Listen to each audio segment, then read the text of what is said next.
Here we are, week 18 of the legislative session, the last week of the regular session for the State General Assembly.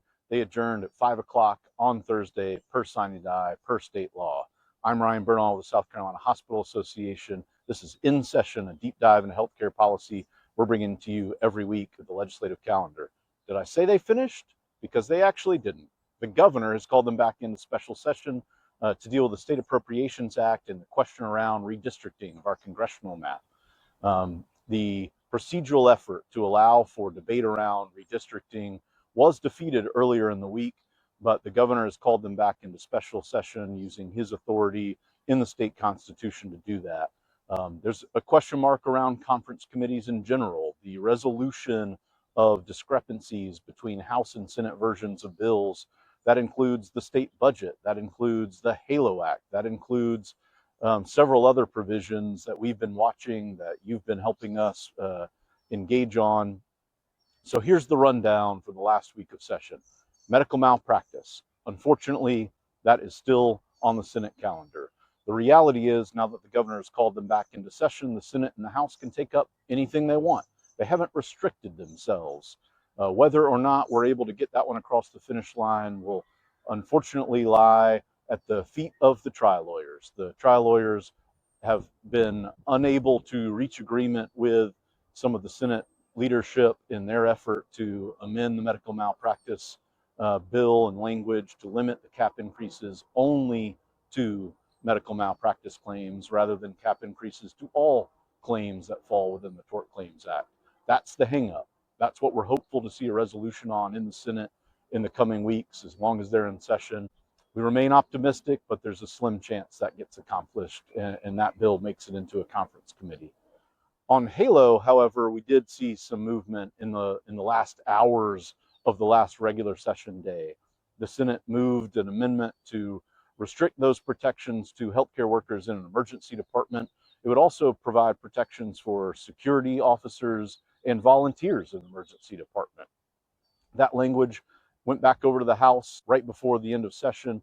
It's now been appointed to a conference committee, and the conferees from the House and Senate can debate a few provisions. We're comfortable with where we are with protections for our emergency healthcare workers. That's not everything we wanted. We wanted protections for all healthcare workers. We want enhanced penalties for assault and battery against healthcare workers, but it's a step in the right direction to show especially our most vulnerable healthcare workers who put themselves at the front line of battle in the emergency departments, that the state provides for an additional protection for them. Our hallway bed issue related to our emergency departments overcrowding also is headed to the governor's desk. We reached an agreement with the House and Senate to send that language straight to the governor. There was some consideration about whether or not we would include language addressing surgical smoke in our operating rooms, but that was removed from the bill. The bill is solely addressing our ability to use patient beds outside of patient rooms in justified emergencies, including a full emergency department. So really grateful for the governor and House and Senate leadership for getting that one across the finish line, and we look forward to seeing the governor sign that in the coming days. Other provisions of interest, the state budget, while that has been assigned to a conference committee, likely won't be debated for several weeks as we wait to see what the General Assembly does with redistricting. But the Senate did amend a House bill that increases the tax and therefore generates revenue on heatless tobacco products to include taxes on other nicotine products. This helps address a shortfall in the Medicaid revenue and the Medicaid budget. While it won't entirely make up the gap there from those revenues, it is a big step forward. Finally, of our priorities that we were watching, the last day, itemized billing, patient-friendly billing. We've had a lot of back and forth conversations with you all, with our hospital CFOs, with the legislators. Representative Sessions amended the bill to take it back to the original version. We've had several conversations with him and the senators. That is also going to a conference committee, and we feel confident that we'll get a bill that addresses our concerns about just the practicality of providing a bill to a patient in a way that the patient can understand it in a friendly way, rather than a 40 to 100-page document with incremental charges that may not make sense.